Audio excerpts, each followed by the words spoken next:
Hello everyone, welcome back to our channel HPG के Nakul pressure. आज मैं आप लोगों के लिए बहुत इंपॉर्टेंट टॉपिक लेके आई हूँ जो कि है पॉलिटी से, और ये है पंचायती राज।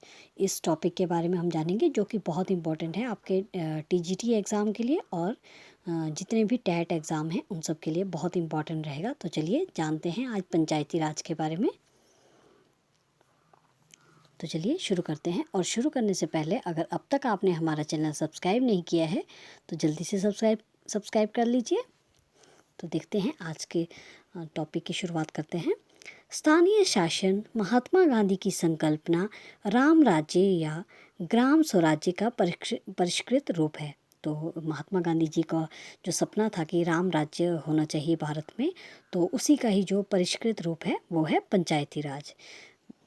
गांधी जी की इस संकल्पना को फलीभूत करने के लिए भारतीय संविधान ने पहले जो है संविधान में जो है पंचायती राज का उल्लेख नहीं था, लेकिन बाद में गांधी जी की संकल्पना को पूरा करने के लिए, मजबूत करने के लिए या फलीभूत करने के लिए भारतीय संविधान के अनुच्छेद 40 में जो आर्टिकल 40 है उसमें राज्य सरकार को निर्देश दिए गए थे कि 1993 में 73वें संविधान संशोधन जो कि 1993 में हुआ, परिणाम स्वरूप संभव हुआ।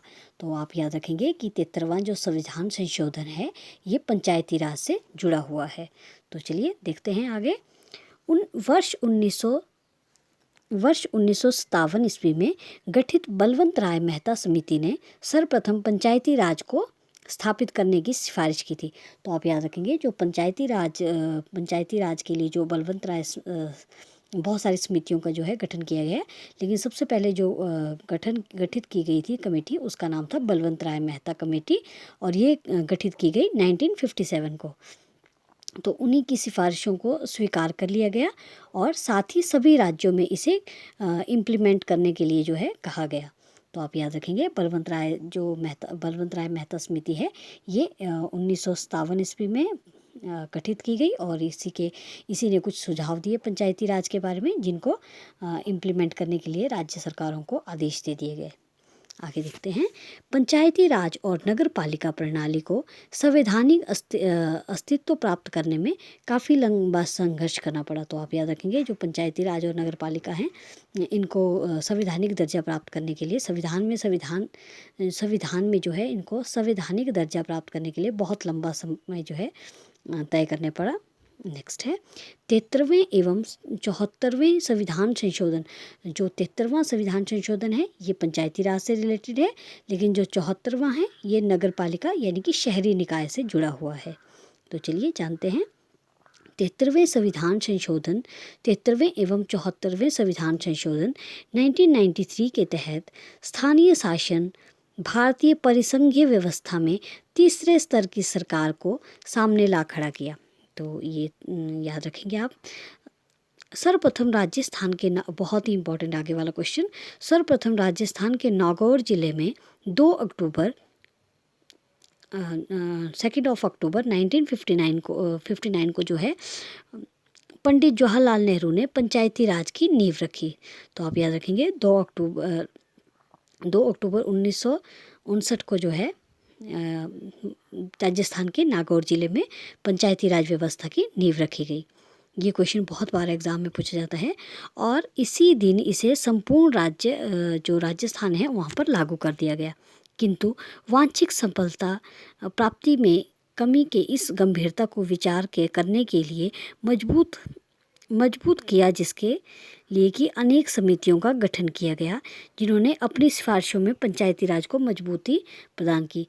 अब जब कोई भी जैसे कि कमेटी का गठन किया जाता है तो उसमें बहुत सारे फ़ायदे भी होते हैं, लेकिन कुछ एक चीज़ें जो हैं जिनको मान्यता नहीं दी जा सकती, या तो उसमें बहुत ज़्यादा सुधार करने के लिए बहुत सारी कमेटियाँ बनाई जाती है।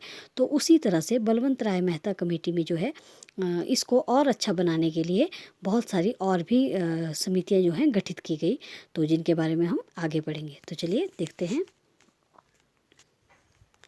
73वां संविधान संशोधन अधिनियम 1993। विभिन्न समितियों की सिफारिशों पर मनन चिंतन के पश्चात 73वां संविधान संशोधन अधिनियम 1993 विविध विशेषताओं के साथ पारित किया गया, और 24 अप्रैल 1993 को इसे संपूर्ण भारत में लागू कर दिया गया। याद रखेंगे 24 अप्रैल को तभी पंचायती दिवस के रूप में मनाया जाता है हर साल। तो आप याद रखेंगे 24 अप्रैल को क्या होता है, पंचायती राज दिवस। तो 24 अप्रैल 1993 से संपूर्ण भारत में इसे लागू किया गया। नेक्स्ट है, वर्तमान में इस अधिनियम के तहत ज़्यादातर राज्यों में त्रिस्तरीय पंचायती राज व्यवस्था को अपनाया गया है। पश्चिम बंगाल में 4 स्तरीय पंचायती राज व्यवस्था का अपनाया गया। तो सभी जगह जो है, मैक्सिमम सभी जगह यहाँ ये जो है त्रिस्तरीय पंचायती राज व्यवस्था को अपनाया गया है। जैसे कि आपने सुना होगा पंचायत समिति, जिला परिषद और ब्लॉक लेवल पर, तो इसको अपनाया गया है। लेकिन जो पश्चिम बंगाल है वहाँ पर 4 स्तरीय पंचायती व्यवस्था है। इनके बारे में हम आगे जानेंगे।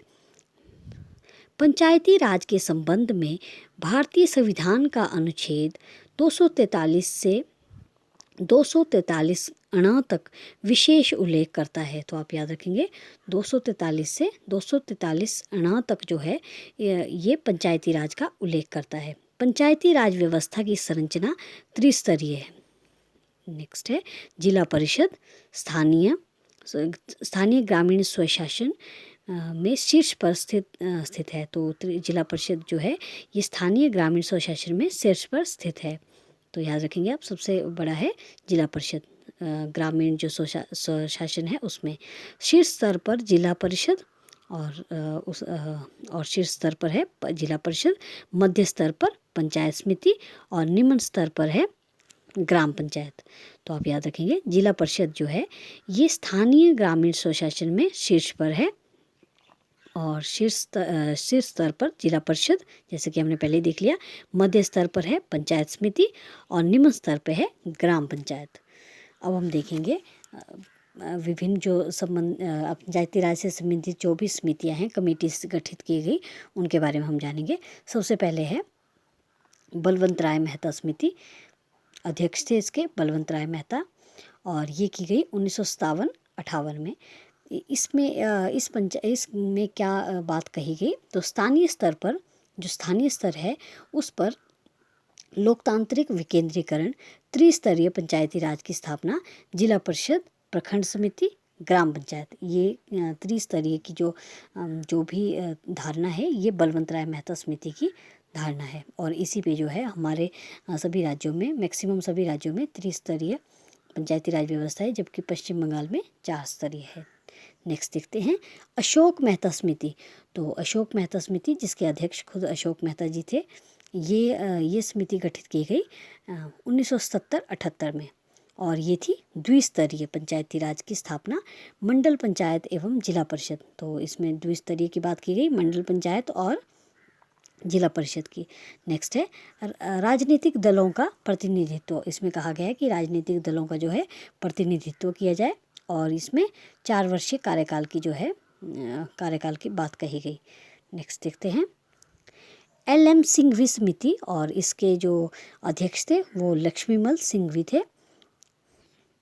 तो कई बार एग्ज़ाम में ऐसा भी पूछा जाता है कि ये LM सिंघवी समिति जो है ये किससे जुड़ी हुई है, तो ये भी पंचायती राज से ही जुड़ी है, जो कि कब गठित की गई 1986-87 में। इसमें क्या बात, अब इसमें जानते हैं क्या कहा गया। पंचायती राज को संवैधानिक दर्जा दिया जाए और न्याय पंचायतों का गठन किया जाए एवं वित्तीय संसाधन उपलब्ध कराए जाए। तो ये बातें कही गई LM सिंघवी समिति में। और LM सिंघवी समिति ये की गई गठित 1986-87 में। नेक्स्ट है PK थुंगन समिति। तो PK थुंगन समिति के जो अध्यक्ष थे वो थे PK थुंगन और ये गठित की गई 1989 में। इसमें इन्होंने क्या कहा कि जिला नियोजन में राजनीतिक एवं प्रशासनिक संरचना, जिला नियोजन में राजनीतिक एवं प्रशासनिक दोनों तरह की संरचना की जाए और पंचायती राज को संवैधानिक दर्जा। तो सबने इसमें यही बात कही कि पंचायती राज को जो है संवैधानिक दर्जा दी जाए। तो आपने याद रखा है बलवंत राय मेहता समिति ये 1957-58 में गठित की गई और ये पंचायती राज से है। अशोक मेहता समिति ये भी पंचायती राज से है 1970-78 में। और नेक्स्ट है एल.एम. सिंघवी समिति, ये 1986-87 में गठित की गई। फिर नेक्स्ट है पी.के. थुंगन समिति, जो कि 1989 में जो है इसको गठित किया गया। तो आप याद रखेंगे। अब हम जानेंगे इसके पंचायती राज से जुड़े हुए कुछ इम्पॉर्टेंट क्वेश्चन जो हमेशा एग्ज़ाम में पूछे जाते हैं, और ये रहेगा ओरल। तो चलिए देखते हैं। भारत के संविधान में पंचायतों तथा नगर पालिकाओं के संबंधित 73वें और 74वें संविधान संशोधन के समय भारत के प्रधानमंत्री कौन थे? तो इसमें पूछा गया है कि 73वें और 74वें संविधान संशोधन के समय भारत के प्रधानमंत्री कौन थे? तो उनका नाम है पी.वी. नरसिम्हा राव। तो याद रखेंगे, पी.वी. नरसिम्हा राव जी के समय ही जो है संवैधानिक दर्जा मिला है पंचायती राज और नगर पालिका को। तो इसके बारे में और एक बात बताना मैं आपको भूल गई हूँ। जो 73वां संविधान संशोधन है उसे जोड़ा गया है 11वीं अनुसूची में, जो कि जैसा कि आपको पता है संविधान में 12 अनुसूचियाँ हैं, उसमें जो 11वें नंबर की जो अनुसूची है उसमें पंचायती राज है, और जो 12वें नंबर की अनुसूची है उसमें नगर निकाय है। तो चलिए देखते हैं, अब क्वेश्चन की ओर देखते हैं। तो सब थोड़ा सा जान लेते हैं उस क्वेश्चन के बारे में। जैसे कि हमने देखा 73वें और 74वें संविधान संशोधन के समय भारत के प्रधानमंत्री थे पी.वी. नरसिम्हा राव। पंचायतों से संबंधित 73वें संविधान संशोधन तथा नगर पालिकाओं से संबंधित 74वें संविधान संशोधन वर्ष 1992 में किया गया। उस समय भारत के प्रधानमंत्री पी.वी. नरसिम्हा राव थे, जो भारत के प्रथम दक्षिण भारतीय प्रधानमंत्री थे। याद रखेंगे, भारत के दक्षिण भारतीय प्रधानमंत्री थे। इनका कार्यकाल 20 जून 1951 से 16 मई 1996 तक था। तो आप याद रखेंगे, ये कुछ एक बातें जो हैं बहुत इंपॉर्टेंट होती हैं। नेक्स्ट देख लेते हैं पंचायती राज प्रणाली की मुख्य विशेषताएं। तो पंचायती राज प्रणाली की मुख्य विशेषताएं देख लेते हैं। पंचायती राज प्रणाली त्रिस्तरीय पंचायतों के माध्यम से स्थानीय स्वशासन के लक्ष्यों की जो है पूर्ति करती है। लोकतांत्रिक विकेंद्रीकरण के माध्यम से विकास एवं प्रशासन में आम जनता की भागीदारी बहुत अधिक कराई जाती है। जिला परिषद में अन्य सदस्यों के अतिरिक्त उस जिले के विधायक एवं सांसद भी पदेन सदस्य होते हैं। तो ये बहुत इम्पॉर्टेंट थी। तो चलिए अब आगे देखते हैं पंचायती राज से संबंधित कौन सा कथन सही है। तो चलिए देख लेते हैं, हम पंचायती राज के बारे में ही देखते हैं। भारत में प्राचीन काल से ही पंचायत राज व्यवस्था का ग्रामीण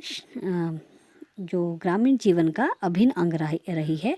73वें संविधान संशोधन अधिनियम 24 अप्रैल 1993 में प्रभावी हुआ, जिसके माध्यम से त्रिस्तरीय पंचायती राज व्यवस्था पूरे देश में लागू की गई। और संविधान के अनुच्छेद 243 जी में पंचायतों की शक्तियों, अधिकार एवं उत्तरदायित्व के विषय उपबंध किए गए हैं। तो आप याद रखेंगे, जो 243 जी जो पार्ट है उसमें पंचायतों के जो है शक्तियाँ और अधिकार बताए गए हैं। नेक्स्ट देखते हैं 74वें संविधान संशोधन अधिनियम 1993 पंचायतों से नहीं बल्कि नगर पालिकाओं से, याद रखेंगे 74वां जो है नगर पंचायतों से नहीं नगर पालिकाओं से जुड़ा हुआ है। और इसके माध्यम से संविधान में एक नया भाग 9 का भारत तथा 12वीं अनुसूची जोड़कर नगरीय स्वशासन को जो है प्रावधान किया गया है। तो आप याद रखेंगे, संविधान की जो 12वीं अनुसूची है उसमें नगर निकाय का वर्णन किया गया है। नेक्स्ट है पंचायतों के चुनाव कराने हेतु निर्णय किसके द्वारा लिए जाते हैं। तो ये जो पंचायतों का चुनाव का जो निर्णय है वो लिया जाता है राज्य सरकार द्वारा। तो चलिए इसके बारे में थोड़ा सा जान लेते हैं। पंचायतों को संविधान की 7वीं अनुसूची में राज्य सूची के अंतर्गत सम्मिलित किया गया है। जैसा कि आपको पता है संविधान की जो 7वीं अनुसूची है उसमें आपने याद रखे हैं स फैक्टर, यानी कि संघ सूची, राज्य सूची और समवर्ती सूची। तो उसी में जो है 7वीं अनुसूची में ही राज्य सूची के अंतर्गत सम्मिलित किया गया है पंचायत का चुनाव। इसके गठन तथा चुनाव कराने का अधिकार राज्यों को प्राप्त है। साथ ही राज्य सरकार, राज्य विधानमंडल द्वारा पंचायतों की संरचना का भी निर्धारण किया जाता है और ये बात कही गई है अनुच्छेद 243 ग में। याद रखेंगे जो अनुच्छेद 243 है वो पूरा का पूरा ही डेडिकेटेड है, डेडिकेटेड फॉर पंचायती राज। तो ये आपने बात याद रखनी है। हमने देखा कि जो पंचायती राज के से रिलेटेड जो आर्टिकल है 243 ग, उसमें कही गई है कि कैसे जो है चुनाव करवाने हैं। तो ये बात सारी अनुच्छेद 243 ग में बात बताई गई है। नेक्स्ट देखते हैं, भारत में पंचायती राज व्यवस्था लागू करने वाला प्रथम राज्य कौन है? तो ये राज्य है राजस्थान। तो चलिए जान लेते हैं थोड़ा सा राजस्थान के बारे में। राजस्थान पंचायती राज प्रणाली को लागू करने वाला प्रथम राज्य है और यहाँ के नागौर जिले में यह लागू किया गया 2 अक्टूबर 1959 को। पंडित जवाहरलाल नेहरू ने नागौर जिले में पंचायती राज का प्रारंभ किया था। इसके पश्चात अगर आपसे ऑप्शन में पूछा जाए कि वहाँ पे राजस्थान ना हो तो दूसरे नंबर पे आंध्र प्रदेश, याद रखिएगा। इसके पश्चात जो है आंध्र प्रदेश में 1959 में ही पंचायती राज व्यवस्था को लागू करने वाला दूसरा राज्य बन गया। तो पहला राज्य है राजस्थान और दूसरा है आंध्र प्रदेश। और आंध्र प्रदेश के बारे में याद रखेंगे, आंध्र प्रदेश पहला भाषाई आधार पर अलग होने वाला राज्य है। तो ये क्वेश्चन थे बहुत इम्पोर्टेंट। अब आई होप आपको ये क्वेश्चंस अच्छे लगे होंगे और इनसे क्वेश्चंस पूछे जाने की पूरी संभावना रहती है एग्ज़ाम में। तो आप इन क्वेश्चन को ध्यान से देखें और अगर वीडियो आपको अच्छी लगी तो प्लीज़ एक लाइक और कमेंट ज़रूर कीजिएगा। Thanks for watching.